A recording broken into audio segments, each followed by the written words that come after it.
Bienvenidos al seminario virtual La ascendencia genética entre latinas y el riesgo de cáncer de seno. Soy María Teresa Estrella, la codirectora del programa de Latina Share. Share es una organización sin fines de lucro que ha proporcionado servicios gratuitos a personas afectadas por el cáncer de seno y el cáncer de ovario por más de 40 años. Ofrecemos apoyo mutuo a mujeres afectadas por estas enfermedades y que han pasado por experiencias similares. Nuestros servicios incluyen líneas de ayuda telefónicas, grupos de apoyo y programas educativos. Latina Share ofrece todos estos servicios en español.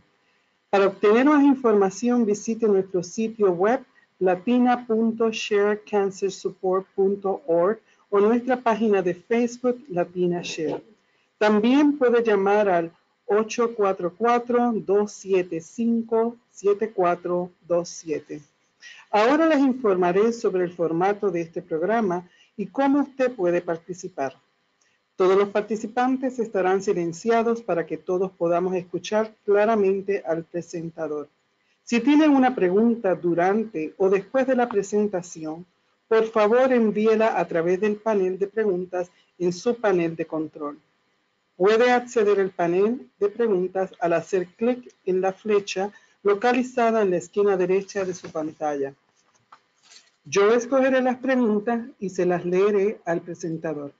Ahora quiero presentar a nuestra invitada, la doctora Laura Feherman.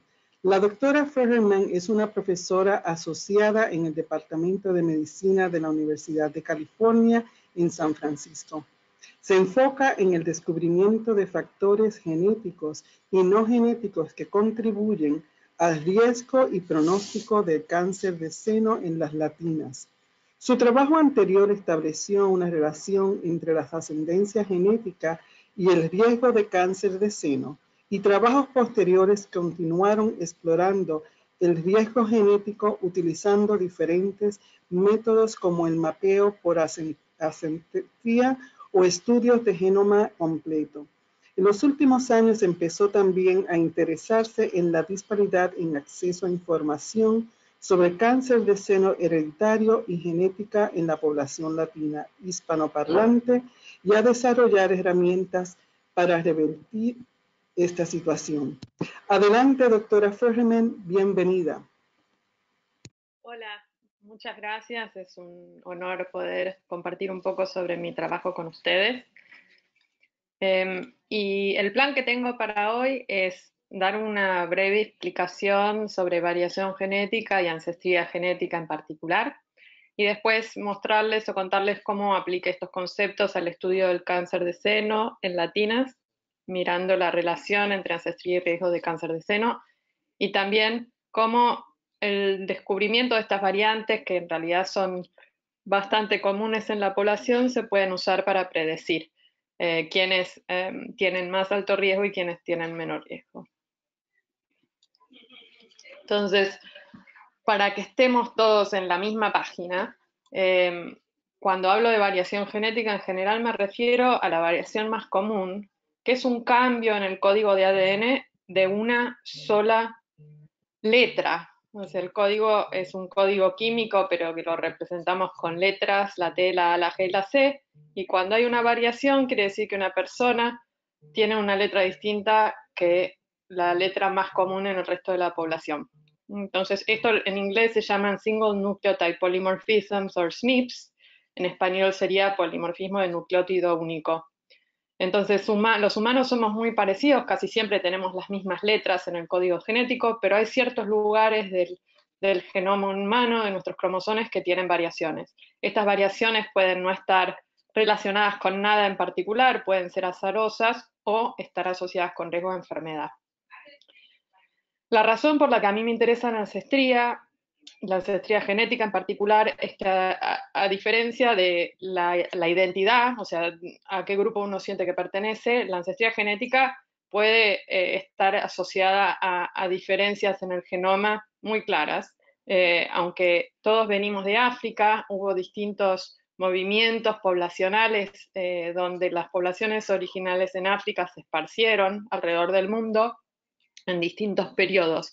Y luego estos grupos humanos estuvieron en aumentando de tamaño en aislamiento unos de otros. Entonces, si bien éramos todos iguales genéticamente en un comienzo, al estar separados por largos tiempos, se originan variaciones, por ejemplo, que gente de África puede que tenga un cambio, un SNP, un cambio de la letra en un lugar del genoma que alguien que está en el continente americano no tiene. O lo mismo con grupos europeos o asiáticos. Aparte esta variación, si uno quiere llamarla continental, luego a las Américas, por ejemplo, la afectaron la inmigración de o la conquista y luego inmigración de europeos a nuestro continente americano, originalmente poblado por poblaciones originales, digamos, o podemos llamarlos indígenas americanos o americanos nativos, y también está la influencia africana que vino mayoritariamente debido a la esclavitud, y que en América vemos distintas proporciones de influencia europea o africana en distintas regiones. Entonces, puesto muy simple, cuando yo hablo de mezcla genética, me estoy refiriendo a que si viene, por ejemplo, un conquistador de Europa y tienen un hijo con una mujer indígena, después ese hijo tiene mezcla, tiene parte de sus cromosomas o genoma van a ser de origen europeo y la otra parte va a ser indígena americano. Y con esta mezcla de ancestría vienen variaciones en los polimorfismos o cambios en el ADN. Existen distintos métodos para describir los patrones de variación entre poblaciones o diferencias entre poblaciones. Uno puede armar árboles de distancia genética, por ejemplo, como conectando según cuántas variantes son distintas entre un grupo y en otro, y usar eso como una distancia. También puede haber algo que se llama análisis de componentes principales, que reduce la cantidad de data a variables más simples, y uno las puede mirar en un gráfico con dos ejes y ver cuán lejos o cerca están los grupos poblacionales unos de otros. Y también existen modelos que se usan para estimar proporción de ancestría.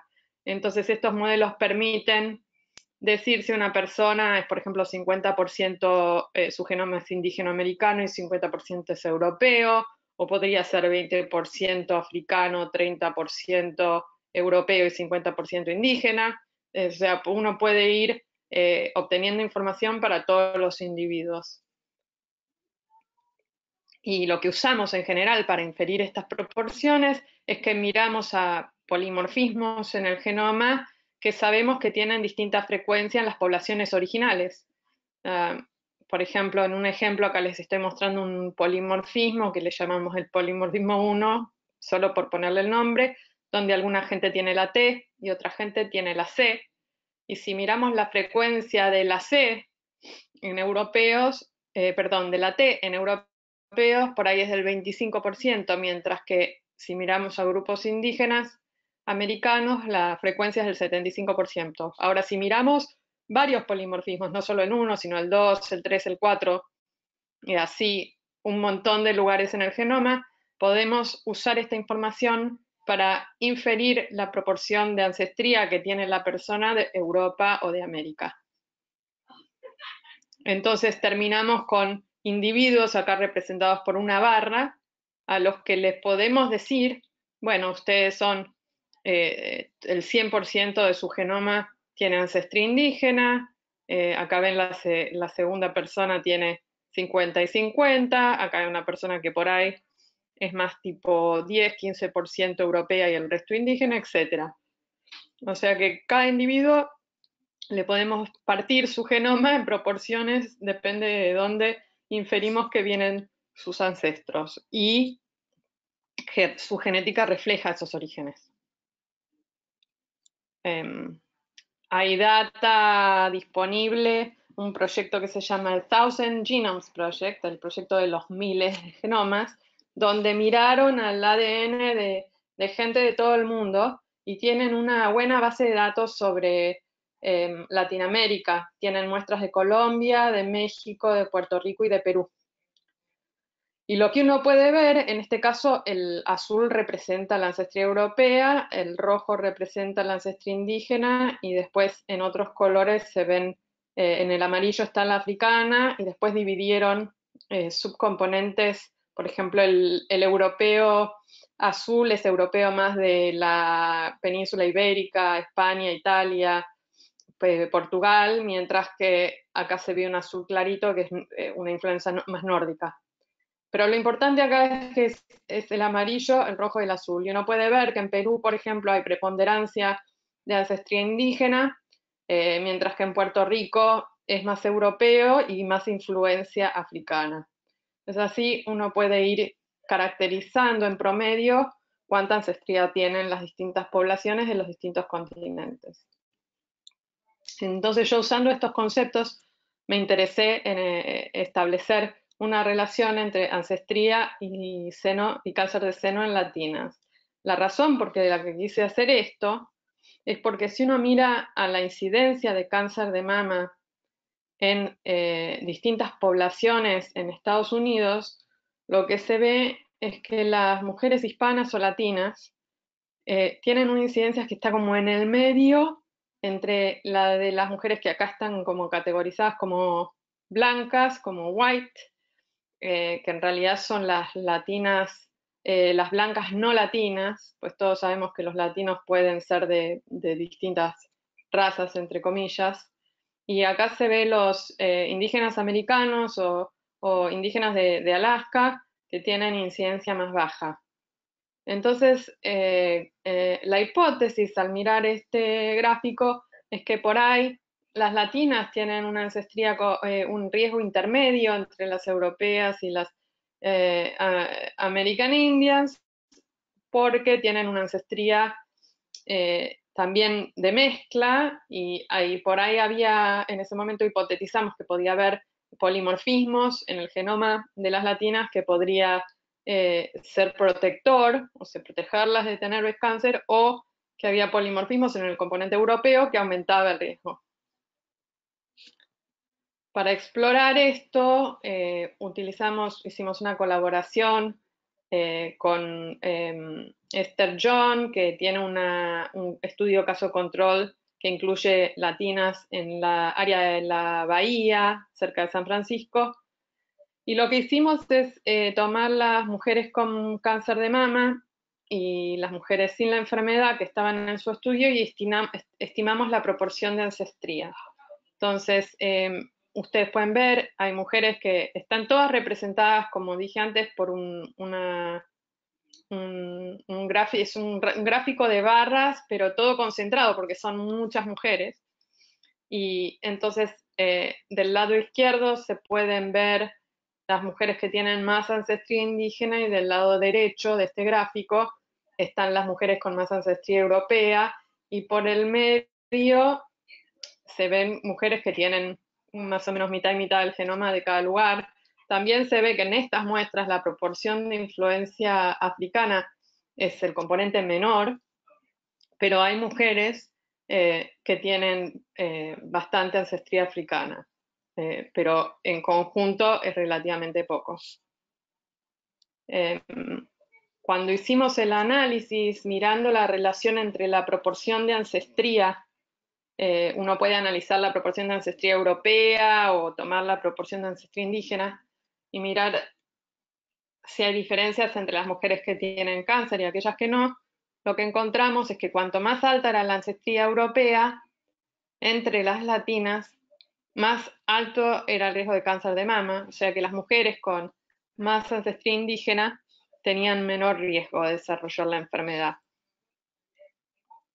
Entonces, hay varias razones por las cuales esta asociación puede existir, y no necesariamente tiene que ver con la genética, pues sabemos que hay factores asociados al riesgo de cáncer de mama que no son genéticos, como el número de hijos que uno tiene, o el hecho de que amamante o no, o el consumo de alcohol, que podrían estar asociados con la ancestría y reflejar y ser la razón por la cual vemos que las más europeas tienen alto riesgo.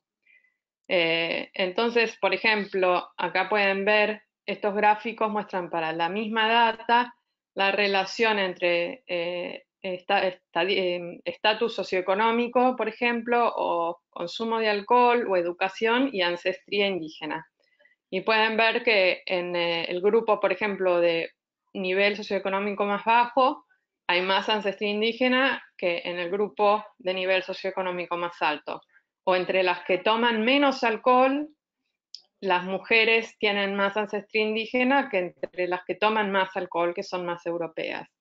O en educación se ve lo mismo, que esto tiene que ver con el estatus socioeconómico. Las mujeres que tienen menos de 8 años de educación tienen más ancestría indígena que las mujeres que tienen educación de college o más alto. También podemos tener, por ejemplo, el número de hijos, se sabe que en promedio es más alto, si uno compara latinas con blancas no latinas, las blancas no latinas tienen hijos a edad más avanzada, las mujeres latinas amamantan por periodos más largos. Entonces, todos estos factores, que algunos son factores de protección y otros son factores de riesgo, contribuyen a la asociación con ancestría. Sin embargo, cuando hicimos el análisis solo mirando la ancestría, habíamos incluido en los modelos factores no genéticos y se seguía viendo la asociación. Entonces decidimos directamente mirar a todas las variantes o polimorfismos o SNPs que les expliqué antes, que eran variaciones en las letras, y ver cómo se asociaban con el riesgo a la enfermedad. Ahora ya no mirando ancestrías, sino mirando a todo el genoma y ver cómo estos polimorfismos se asociaban al cáncer de mama en latinas. Y lo que encontramos es que una de las variantes con asociación más fuerte estaba cerca de un gen que es del receptor de estrógeno. Ahora, para que entiendan, este gráfico se llama Manhattan Plot y lo que representa es los cromosomas en el eje X, el eje horizontal, y pueden ver, están ordenados por posición en el genoma. El primer grupo de puntitos rojos es el cromosoma 1, después viene el cromosoma 2, cromosoma 3 y así sucesivamente. Y en el y-axis, el eje vertical, lo que se incluye acá es el valor P de la asociación, la importancia estadística de la asociación que estábamos testeando. Y como los valores están modificados con una transformación, cuanto más grande es el valor P modificado, más importante es la asociación, más significativa. Entonces, bueno, habíamos visto este polimorfismo que está asociado con protección. O sea, las mujeres que tenían una variante de letra en vez de una A, una G, en este lugar cerca del receptor de estrógeno, tenían menos riesgo de desarrollar cáncer de mama que las mujeres con la letra A. En este gráfico también pueden ver que hay otros polimorfismos que están altos, pasando la línea roja, que es lo que marca si tiene significancia o no, pero esos genes ya habían sido descritos con los mismos polimorfismos en otras poblaciones. Este que está en el receptor de estrógeno 1 era la primera vez que se describía este polimorfismo en una población. Y lo más interesante del polimorfismo es que no está en otras poblaciones, no existe en europeos, en asiáticos, en africanos. Digamos, no se vio en ningún otro lugar. Pero si uno mira dentro de las poblaciones latinoamericanas, en Colombia, en México, en Perú, es bastante alta la frecuencia, un poco menor en Puerto Rico. Y esto es porque es un polimorfismo, una variante que está asociada al componente indígena. Por eso en la población de Perú tiene frecuencia más alta, pues como les había contado antes, la ancestría indígena en la población de Perú es una de las más altas de Latinoamérica, junto con Bolivia, por ejemplo. Entonces, en parte, nosotros creemos que esta variante protectora, o sea que si uno tiene la variante G, tiene menos riesgos de tener cáncer de mama, explica otras observaciones que se han hecho, por ejemplo, que los puertorriqueños o los cubanos tienen una incidencia de cáncer más parecida a la de los poblaciones African American o Black en Estados Unidos, y que son los grupos mexicanos o otros grupos latinoamericanos que tienen incidencia más baja. Tiene sentido porque estos grupos tienen más presencia de la variante protectora. Cuando hicimos el análisis de genoma completo, miramos todo el genoma, decidimos mirar cuál era la frecuencia de las variantes de riesgo que se habían descubierto en poblaciones europeas, cuál era su frecuencia en poblaciones no europeas, en este caso en las latinas. Y lo que notamos es que tenían frecuencias muy parecidas. Quiere decir, y es esperable porque los latinos tienen mezcla europea, y aparte porque, como les mostré en el mapa, todos venimos de la misma población africana originalmente. Entonces es interesante ver cómo variantes que se descubren en europeos pueden tener relevancia, en este caso en la población latina.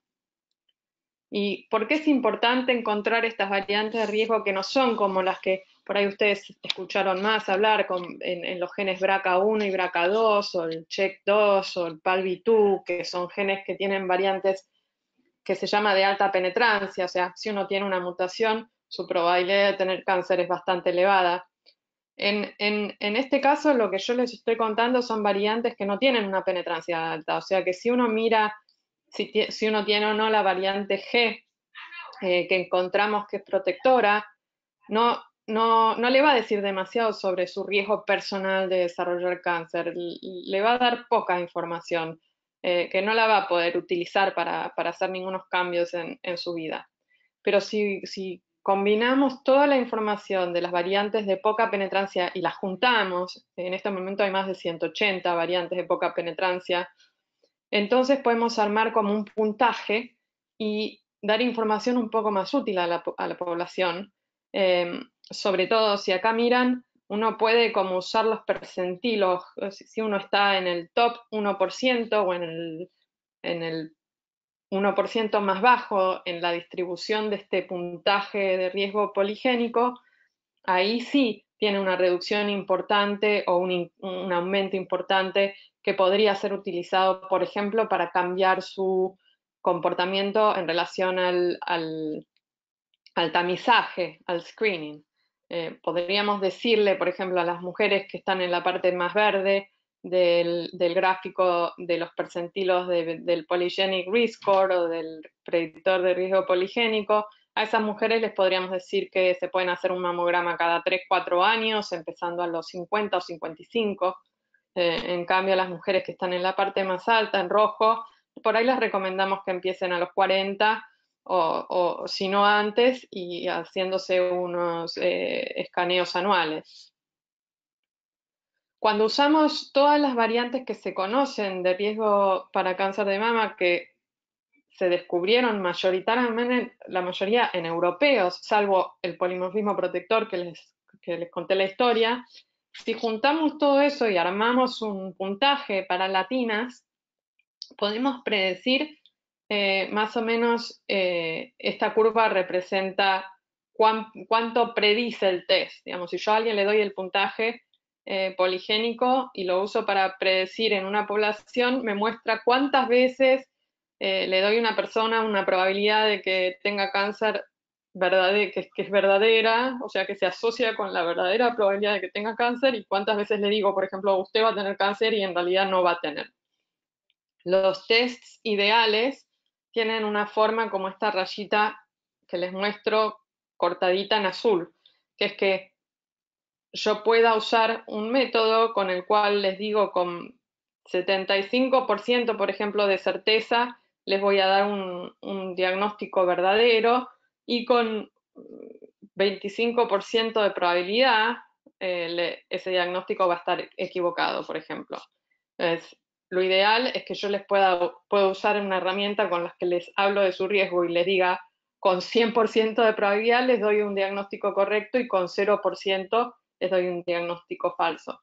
Hay pocos test en la medicina en general que sean tan perfectos. En general la curva es como esta azul, o por ahí mejor en algunos casos. En el caso del riesgo poligénico, para cáncer de mama es muy mala la predicción. Incluso sumando todos los polimorfismos que se conocen, la calidad de la predicción es, como ven, si uno busca el mejor lugar, si uno quiere ir a una verdaderos positivos, el 75%, si uno mira los falsos positivos, tiene un índice muy alto de error. O sea que a mucha gente le voy a decir que tiene un riesgo en alto cuando en realidad lo tiene bajo. Entonces me voy a confundir mucho. Lo que tiene es que cuanto más uno está en la curva del riesgo, como les mostré, si uno está en el grupito de personas que están en rojo, por ahí a esas personas les puedo dar un mejor diagnóstico que a las que están en el medio, que en realidad son la mayoría que no tienen ni verde ni rojo. Lo interesante de esto es que esta curva, que no es genial, pero es mejor que nada, es igual en las latinas que en las europeas. Entonces, en las europeas se llama la área bajo la curva, acá se llama AUR, es en todas, si uno combina todas las latinas sin importar la ancestría, es del 63%. En europeas, con los mismos polimorfismos, es también entre el 63 y 64%, básicamente igual. Cuando dividimos, lo que creíamos es que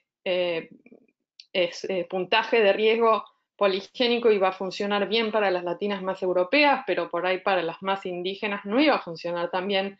Sin embargo, cuando dividimos a las mujeres según su ancestría entre el cuartilo más europeo, digamos que es el cuartilo 1 y el cuartilo más indígena, vemos lo mismo. O sea, como ven, es el 63% básicamente en los distintos grupos. Ahora, perdonen. Una cosa que a mí, esto no quiere decir, por ejemplo, que no tengamos que seguir investigando y mejorar la predicción en latinas, y solo nos vamos a concentrar en europeos porque con eso alcanza, porque como ya sabemos, hay polimorfismos que, aunque hubiésemos mirado europeas, no los encontramos, como el polimorfismo protector, y si pudiéramos tener más muestras de latinas y hacer análisis más grandes, por ahí encontraríamos más variantes como estas que mejorarían la predicción, y en vez de estar en un 63%, podríamos llegar a un 70-75%, que es cuando empieza a ser más útil la información.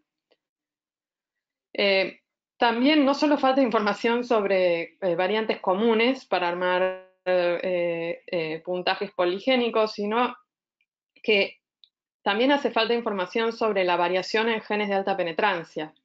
Y en parte nos falta información porque no se estudian poblaciones diversas, pero también porque se sabe que las mujeres de algunos subgrupos de latinas, sobre todo de menor nivel socioeconómico y educativo, a veces ni siquiera saben que existen test genéticos que uno puede usar, sobre todo cuando tiene historia familiar de cáncer, y que podrían ayudarle a saber si tiene riesgo alto de desarrollar la enfermedad o no. De hecho, estudios muestran que las mujeres hispanas o latinas tienen una proporción de conocimiento, de awareness, que es bastante menor que cuando investigan poblaciones no hispanas. Esto es aún, la información es aún menor en poblaciones rurales que en poblaciones urbanas, y esto pasa en cualquiera de grupo de raza o etnicidad. ¿Cuál es la consecuencia de que no haya información, por ejemplo, de variantes de alta penetrancia? Y bueno, por ejemplo, acá yo me concentraría en que miren las líneas fucsia o violeta y la celeste, que es para cuando se hacen reportes de variantes, de si tienen significatividad o no, una vez que uno le hicieron la secuencia para ver si tiene alguna variante de riesgo. Y cuando uno mira BRCA, son los genes que se han secuenciado más y hay más información, pero a medida que agregamos más genes que se sabe que aumentan el riesgo, ahora hay paneles de entre 15 y 30 genes que se pueden usar. Cuanto más genes agregamos, más se divide la distancia entre la información que le podemos dar a las blancas no hispanas comparado con la información que le podemos dar a las mujeres de otros grupos. Y por ejemplo, acá se ve más o menos cerca de 30% más de variantes que no se sabe si aumentan el riesgo o no, de variantes de unknown significance o de significancia incierta. El porcentaje que una mujer no blanca obtiene es mucho más alto que si una mujer es de origen europeo, que sigue teniendo reportes con variantes que no se sabe qué significativa tienen, pero mucho menor. Para tratar de empujar un poco más y resolver este problema de que hay muchas mujeres latinas, sobre todo hispanoparlantes, de menor nivel socioeconómico, que por ahí no tienen la información necesaria para saber que deberían testearse, con Isabel Durón del Latino Cancer Institute desarrollamos un programa en español liderado por promotoras para proveer información sobre la genética del cáncer de mama, focalizado no tanto en la mamografía y en el breast cancer más en general, sino realmente focalizado en la genética y en tratar de que las mujeres latinas aprendan un poco sobre estos conceptos y por qué es importante la historia familiar. Nos parece que si bien las latinas tienen menor riesgo de cáncer de mama, se diagnostican en estadios más avanzados y tienen más alto riesgo de morir por esta razón. La información por ahí no es, la información genética por ahí no cambia mucho en el caso de variantes comunes, pero en el caso de variantes más raras con alta penetrancia puede realmente cambiarle, una mujer puede hacer cosas que previenen que desarrolle la enfermedad. Y la educación es fundamental, tanto para que podamos entender cuando los médicos hablan de medicina de precisión y de los scores de riesgo poligénicos y sepamos entender lo que nos dicen, sino también para pedir que nos hagan ciertos test cuando creemos que hay razones para hacerlo. Realmente es fundamental que todas las mujeres estén bien informadas, no importa si hablan o no inglés, no importa si son pobres o tienen dinero, todo el mundo merece estar informado y debe poder tomar sus propias decisiones. Entonces, en resumen, les hablé sobre la ancestría genética y les conté sobre cuándo a veces puede haber asociaciones con factores que no sean genéticos y que no siempre cuando hay una asociación con ancestría se debe a que va a haber un factor de riesgo protector como el que les conté. Es importante que los latinos participemos en estudios para que después los médicos nos puedan dar información. Por ejemplo, para que sepan si una variante que encuentran en un gen de alta penetrancia tiene significancia o no, necesitan data. Y sin data de nuestras poblaciones no van a poder sacar las conclusiones necesarias. Y bueno, y es muy importante la detección temprana, ya no solo cuando hay historias, sino bueno, el tema de los mamogramas y para evitar diagnósticos avanzados. Todo el trabajo que les conté sobre la genética de cáncer de mama y la ancestría, todo es hecho en colaboración con un montón de investigadores y siempre me gusta agradecerles desde aquellos que me ayudaron cuando empecé con mi doctorado hasta, bueno, el ADCIP, que fue mi mentor durante mi postdoc y bueno, y todos mis colegas con los que trabajo ahora todo el tiempo. Y ahora me gustaría que me hagan preguntas, a ver si entendieron y si quieren que les explique algo más o cuente algo más de mi trabajo. Muchas gracias, doctora Fergerman. Ahora le haré algunas preguntas sobre su presentación. Sé que sabemos que debemos participar más en estudios, pero ¿cuáles son las barreras? Y bueno, las barreras son en parte los miedos. Hay muchas mujeres que, por mi experiencia con el programa de herencia familiar, un tema que surge mucho es el temor a saber o no querer saber. Otro tema es la dificultad por el tema del el seguro de salud. Eso surge un montón y hay mujeres, por ejemplo, que por ahí no tienen residencia, que están sin documentos y entonces piensan que por ahí para participar en un estudio les van a pedir documentos o que van a necesitar pagar algo, y en general es todo esto el tema de la información, porque la mayoría de los estudios que se están haciendo ahora no hace falta presentar documentos para hacerse tests. Muchas veces, de hecho, se pueden pedir de manera personal. Uno puede ir hay tests que están disponibles, no los puedes comprar en la farmacia.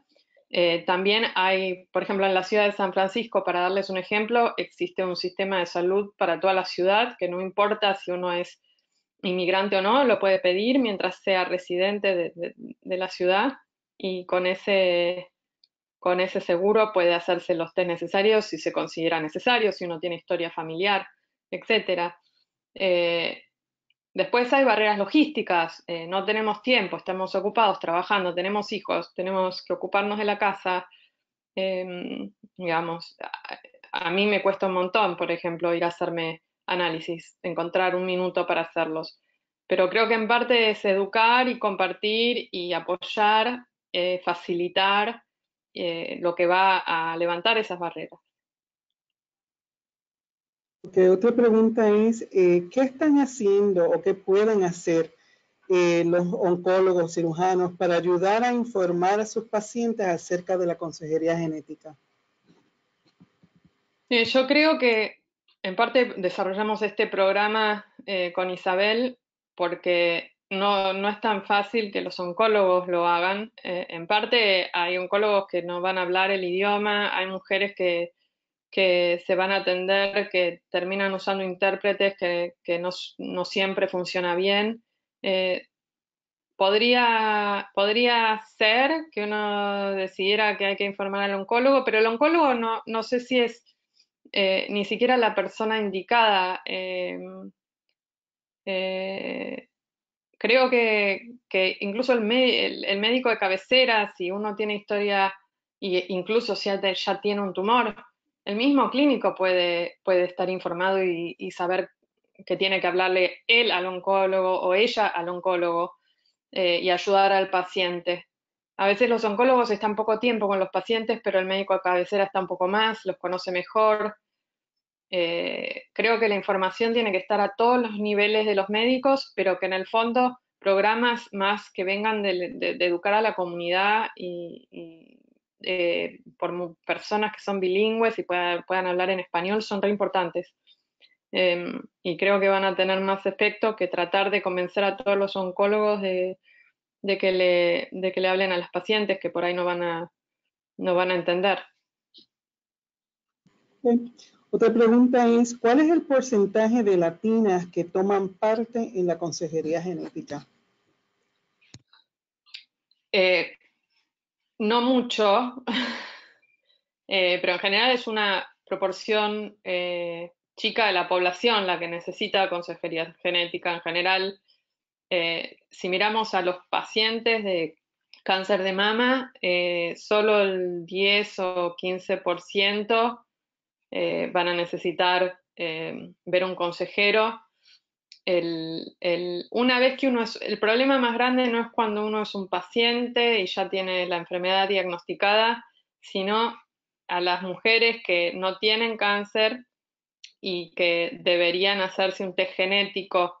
Esas mujeres, el porcentaje es mínimo entre las latinas. Yo sé que Myriad, que es una de las compañías que hace los test de los genes BRCA, 4% de su población de testeados, que son personas con cáncer o con historia familiar, los dos, derivados por médicos, 4% son latinas, un 85% son europeos, el resto son African Americans, asiáticos, otros grupos. Comparado con el hecho de que más o menos 17% de la población norteamericana es latina, realmente hay un déficit, digamos. Okay. Si una persona necesita consultar con un asesor genético y no hay uno en su centro médico o clínica, ¿cómo se pueden procurar uno? ¿Cómo pueden ellos procurar uno de ellos? Una cosa que estamos haciendo con el programa de Tu Historia de Cuenta es que identificamos mujeres con riesgo y las ayudamos a acceder a consejería genética. Y cuando en el lugar de atención que les corresponde no hay asesoría en español, nosotros armamos una relación, establecimos una relación con las que hacen consejería en el Hospital de San Francisco, el San Francisco General, y para hacer teleconferencia, digamos, para que puedan tener acceso a consejería, aunque sea a través del teléfono en español. Eh, Creo que hay otros programas de este estilo eh, y que en parte tiene que ver con aprender a hacer como advocacy en los centros de atención que le corresponden a uno y decir, yo necesito consejo, yo tengo historia familiar o tengo cáncer y además historia familiar, me gustaría hablar con un consejero genético. Si ustedes no tienen a alguien aquí en planta, me gustaría que me ayuden a establecer contacto con alguien que me pueda hacer consejería remotamente. Igual sigue siendo un problema grande. Nosotros estamos tratando de implementar el programa de manera más amplia y se complica. O sea, eh, podemos establecer esta relación con el general, pero es un programa de 3 años y debería haber soluciones a largo plazo. Que cada región tuviera al menos un centro de atención con consejería genética en español.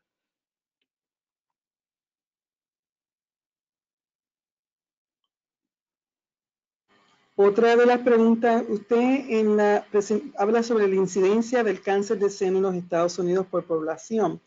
¿Cuáles son las estadísticas en cuanto a mortalidad? Sí, hay distintas formas de medir mortalidad. Entonces, como se dice, el mortality rate sí, mortality rate, o sea, cuántas personas mueren de cáncer de mama por 100.000 personas por año en Estados Unidos. Para las latinas es más bajo, por ejemplo, que para las mujeres afroamericanas o europeas. Más o menos les diría como está más o menos en 20, entre 20 y 25 por 100.000. Sin embargo, cuando uno mira entre pacientes diagnosticadas con cáncer de mama, cuánto más alto es el riesgo de que esa persona tenga menos supervivencia según si es latino o afroamericano o europeo, y lo que se ve es que las latinas en promedio, o sea, acá estamos juntando mucha gente distinta en una bolsa, así se hacen muchas de las estadísticas en todos lados, pero las mujeres que se identifican como latinas tienen entre un 20 y un 30% más alto riesgo de fallecer si tienen breast cancer, si tienen cáncer de mama. Otra pregunta es, ¿se recomienda tener una actualización de la prueba genética si fue hecha hace más de 10 años, aun cuando los resultados fueron negativos? Sí, yo creo que sí, esa es una pregunta muy interesante y yo creo que sí, cambiaron las formas que se hacen los test, aumentaron los paneles, es muy probable que sigan siendo negativos, pero porque, por ejemplo, las mutaciones más comunes son en los genes BRCA1 y BRCA2. Después en otros genes puede haber mutaciones, pero cada vez es menos probable que uno tenga una mutación porque son menos frecuentes en la población. Pero yo creo que si hay una historia familiar importante, una mujer tuvo un diagnóstico de edad temprana, no está mal hacerse un panel más grande con más genes, sobre todo si uno tiene hijos y quiere estar informado para poder ayudarles a prevenir la enfermedad de ellos. Ok, una pregunta que tengo es, ¿por qué será que la ancestría europea incrementa el riesgo de cáncer de seno? Y en parte es lo que les conté, que hay una variante cerca del receptor de estrógeno, por ejemplo, que no la tienen las mujeres europeas, lo mismo que las africanas, y todo eso contribuye a que el riesgo sea un poco más alto que cuando uno compara con las latinas. Em, por otro lado, están todos los factores no genéticos que se asocian a la ancestría europea, que tienen que ver con que en promedio las mujeres más europeas beben más alcohol, que se sabe que aumenta el riesgo de cáncer, tienen hijos de más grandes, en edades más avanzadas, que se sabe que aumenta el riesgo, tienen menos hijos, amamantan menos. Es decir, muchos de los factores que sabemos que protegen son más frecuentes en otras poblaciones que en las europeas. Y puede haber variantes de riesgo genético, así como las variantes que encontramos que es indígena y que es protectora, también pueden tener una distribución de variantes de riesgo distinta que les dé un perfil un poco más alto. Que yo creo que más que todo tiene que ver con el estilo de vida. La persona que carga la mutación genética y tiene hijos, ¿a qué edad los hijos deben comenzar a hacerse la prueba genética? Eso es muy personal. Yo creo que es mejor esperar a que sean adultos y que ellos decidan, ¿no? Por ejemplo, diría una mujer después de los 20 años, 21, ¿no? Que no sea una decisión que toman los padres, sino que es una decisión que toma el chico, en este caso la chica. Se puede hacer la prueba genética y a partir de ahí va a tener la información que necesita para tomar sus propias decisiones en cuanto a prevención. Sabemos que si uno tiene una mutación en el gen BRCA1, la probabilidad de tener la enfermedad es muy alta y entonces hay muchos casos ahora de mujeres que por ahí a los 21 les dijeron que tenían una mutación y bueno, y esperaron a tener hijos, por ejemplo, y luego de tener hijos decidieron hacerse una mastectomía preventiva o aferectomía y básicamente reducir su riesgo de manera muy importante. Obviamente no es una decisión fácil de tomar, pero bueno, creo que yo no haría ningún test antes de que la persona sea mayor de edad y pueda tomar sus propias decisiones. Me gustaría darle las gracias a la doctora Ferherman por su presentación informativa. Gracias también a todos los que participaron en el seminario virtual. No olviden de visitarnos en nuestro sitio web latina.sharecancersupport.org. Una grabación de este seminario virtual estará disponible permanentemente en nuestro sitio web esta semana. Muchísimas gracias por sintonizarnos.